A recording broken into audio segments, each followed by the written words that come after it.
Bonjour à toutes et à tous, salut aux Trekkies, salut aux fans de Star Wars qui d'ailleurs, première différence, n'ont pas de nom pour se désigner entre eux. Eh bien, comme vous l'aurez compris, je fais suite à un petit challenge que m'a lancé l'ami Geeky, parler des différences entre Star Wars et Star Trek. J'en ai noté 4 comme ça à première vue. La première, c'est un petit peu le média duquel ils sont issus. Star Trek est né à la télévision et Star Wars est né au cinéma. Pour moi, ça a un impact énorme, pas forcément sur le canal de diffusion, mais comment ces récits sont écrits. Parce que bien évidemment, on n'écrit pas de la même manière pour le cinéma ou la télévision, et ça entraîne une forme de narration qui est assez spécifique aux deux franchises. Donc quelque chose d'assez épisodique qui peut rentrer dans les détails ou la diversité avec Star Trek, et quelque chose de plus épique, de plus spectaculaire, mais aussi peut-être de plus superficiel, on pourrait le dire d'une certaine manière comme ça, avec Star Wars. La deuxième différence pour moi, c'est le traitement qu'ils ont de leur genre, la science-fiction. Je ne sais même pas si on peut parler de genre quand on sait à quel point la science-fiction est massive en fait, mais pour moi, il y a deux approches très différentes de cette science-fiction dans les deux franchises. D'une part, on a Star Trek qui est plus proche pour moi de l'anticipation et qui est tourné vers l'avenir avec l'idée de présenter quel serait notre futur et notre futur monde avec une sorte d'utopie pour le coup.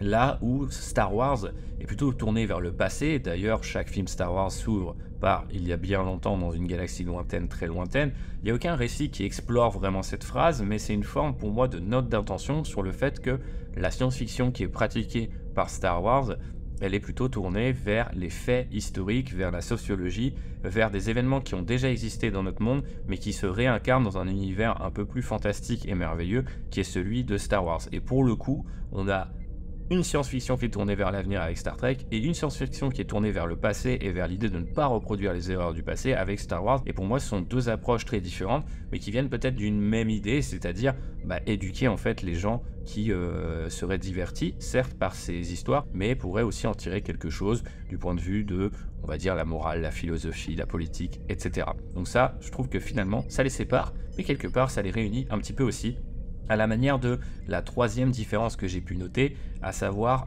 la famille et l'équipage. Pour moi, Star Wars, c'est toujours la famille. Donc que ce soit la famille des Skywalker, par exemple, où tout le monde est effectivement sur le devant de la scène, ou une famille d'adoption. C'est le cas, par exemple, dans Star Wars Rebels, dans Star Wars The Bad Batch, plus récemment. Il y a vraiment cette idée-là de famille qui est centrale et qui implique des liens très forts, des liens génétiques, mais aussi des liens, quand ils ne sont pas génétiques, vraiment très forts entre les personnages, et un peu moins de hiérarchie. J'ai tendance à croire, mais c'est peut-être aussi parce que je manque de culture Star Trek, que du côté du coup des Trekkies, on est plus dans une forme de professionnalisme. Il y a un capitaine, il y a chacun un petit peu sa spécialité, et c'est une forme de famille pour le coup, mais elle est beaucoup plus large et elle est basée sur des valeurs complètement différentes, une sorte de complémentarité, là où finalement la famille de Star Wars elle est souvent dysfonctionnelle. Il y a des personnalités très fortes qui vont s'entre-déchirer et parfois même se tuer, donc forcément on est sur deux approches très différentes de ce côté-là aussi. Et enfin, puisqu'on parlait de science-fiction, pour moi c'est peut-être ce qui différencie peut-être le plus les deux franchises, c'est cette approche du genre. On l'a dit, anticipation et avenir, fiction historique, on pourrait presque dire, et passé de l'autre. Mais ça va même plus loin que ça, c'est-à-dire que Star Wars est inspiré de genres bien précis, en l'occurrence le film de guerre, typiquement sur la Seconde Guerre mondiale ou le Vietnam, le western, les films de sabre, c'est des genres qui sont extrêmement codifiés, là où j'arrive pas à coller un genre précis à Star Trek, on pourrait dire peut-être l'exploration spatiale ou l'utopie, mais je suis pas sûr que ça colle vraiment, c'est trop large. Et en fait, Star Trek, en étant plus large, peut faire plus de choses à mon avis, esthétiquement, en termes aussi de narration, en termes de thèmes. Et Star Wars, étant partie de genre très codifié, est devenu une espèce de genre à part entière.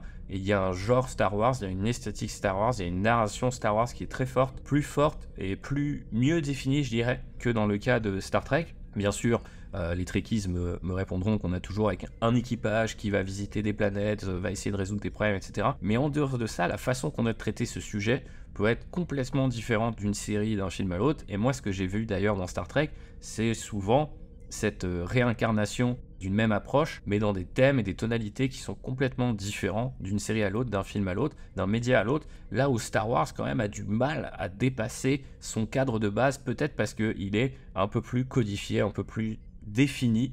Et je sais pas si c'est une bonne ou une mauvaise chose. Je pense que les deux approches ont vraiment leurs forces et leurs faiblesses, mais ça m'a vraiment sauté aux yeux en réfléchissant à ça. C'est qu'effectivement, eh bien, Star Trek avait peut-être l'occasion d'être un peu plus libre de ce point de vue-là que Star Wars. En tout cas, j'espère que ces 4 pistes vous donneront de la matière pour discuter. Et puis, si vous avez envie d'aller plus loin, n'hésitez pas à écouter le podcast Star Wars Outrider ou à lire un bouquin que j'ai sorti chez Ford Edition qui eh bien, nous raconte un petit peu comment Disney a repris la licence Star Wars en 2012 et comment elle l'a menée jusqu'à Star Wars 9 et The Mandalorian au début des années 2020. Donc si ce sont des choses qui vous intéressent, allez checker ça. Et en tout cas, eh bien, bon débat et bonne discussion. Je vous fais des bisous. À plus. Que la force soit avec vous et live long and prosper. Je crois que c'est comme ça qu'on dit.